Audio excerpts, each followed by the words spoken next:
Hey friend, are you really living in God's will or just living your own life? The Bible says in the book of 1 Thessalonians 5 verse 18, "In everything give thanks, for this is the will of God." But today, many people are busy on social media, on chasing success, busy on pleasing people, but forgetting God.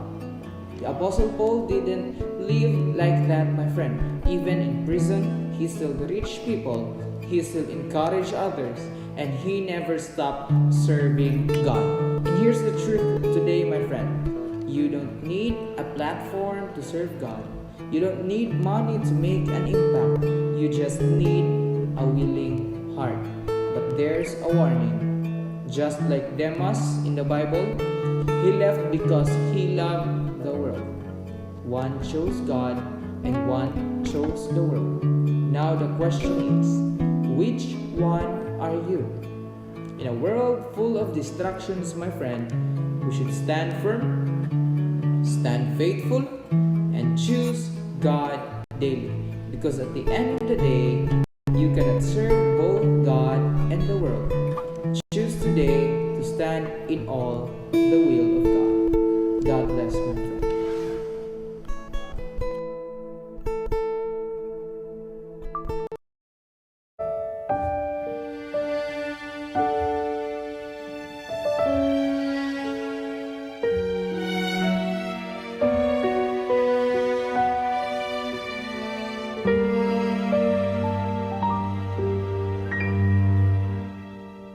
Sukad pa sa sinugtahanan, ikaw kayo dumatinud-anon.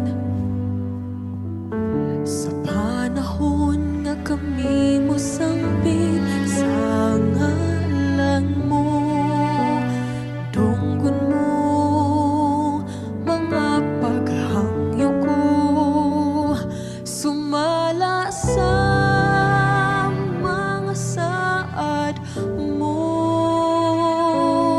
Sukat pa sa sinugtahanan, ikaw gayud matinud-anon.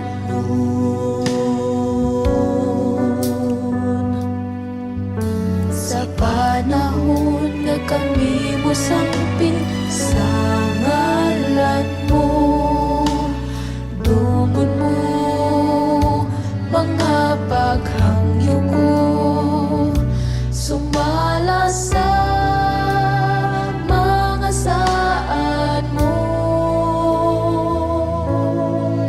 Matinud-anon ka sa mga pulong mo, mga saad mo kanako gikutan ko. Wala ka na usab, sukad pa kaniadto ang paglaom ko, ikaw lamang, Jesus.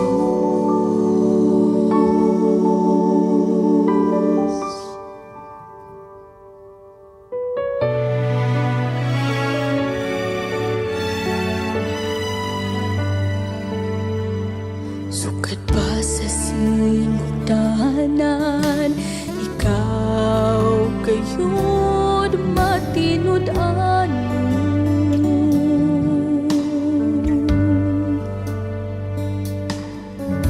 Sa panahon nga kami mo sangpit sa ngalan mo, dunggon mo mga paghangyo ko, sumala sa mga saad mo.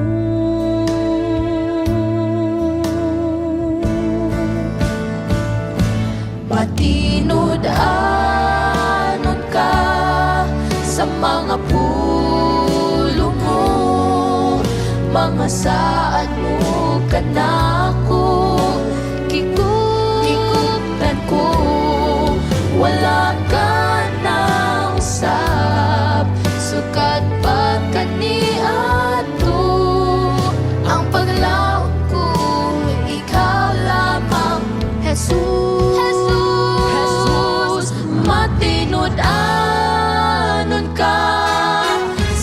mga pulong mo, mga saad mo kanako. Kikutan ko, wala ka na usap, sukat pagkaniadto ang paglaom ko, ikaw lamang. Inosanod ka sa mga pulong mo, mga saad mo kanako. Kikutan ko, wala ka na usap, sukat pagkaniadto ang paglaom ko, ang paglaom ko, ang paglaom ko.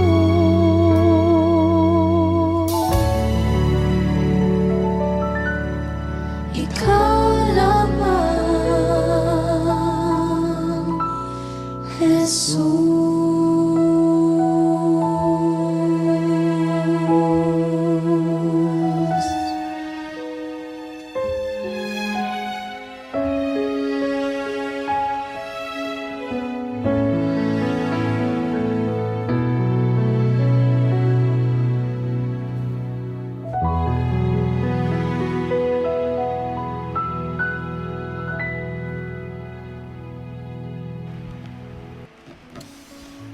Hello everyone, welcome to our lesson discussion for this week.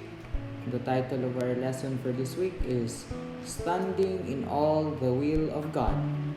I would like to extend my greetings to everyone who are watching this video, and to our friends, our family, and our loved ones. And thank you for supporting, and may it be you will be blessed by this discussion of ours, and this will be every week. So stay tuned, my friends, and please engage with us through the comment section. You can ask your questions, and you can present your insights also to add in our discussion, my friend. So to continue with that, let us pray first. Let us ask the Lord in prayer. Dear Father, we're praying for your help for this moment as we are going to discuss and study your words through this lesson discussion for this week. We're praying, dear Father, for the Holy Spirit, for the gift of the heavenly wisdom in order for us to understand and comprehend with the lesson, dear Father. Thank you for your love. Thank you for your grace. In Jesus' name we pray. Amen. So,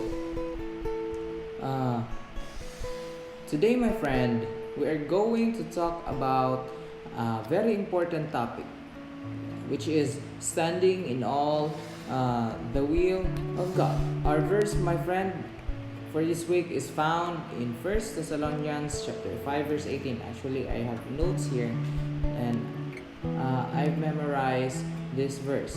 So, in everything, give thanks, for this is the will of God in Christ Jesus for you.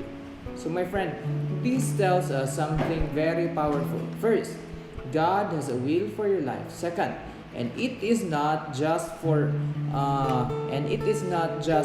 big things, but even in everyday situations. In the final chapter of Colossians, my friend, the Apostle Paul shows us something beautiful. Okay?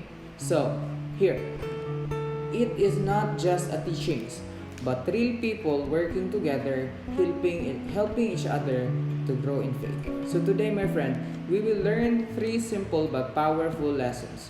So our discussion, my friend, will just go around with these 3 powerful points. So first, reaching others for God. Second, staying united as believers. Third will be standing firm in God's will. So my friend, let's begin with the first point. Point 1, which is the reaching others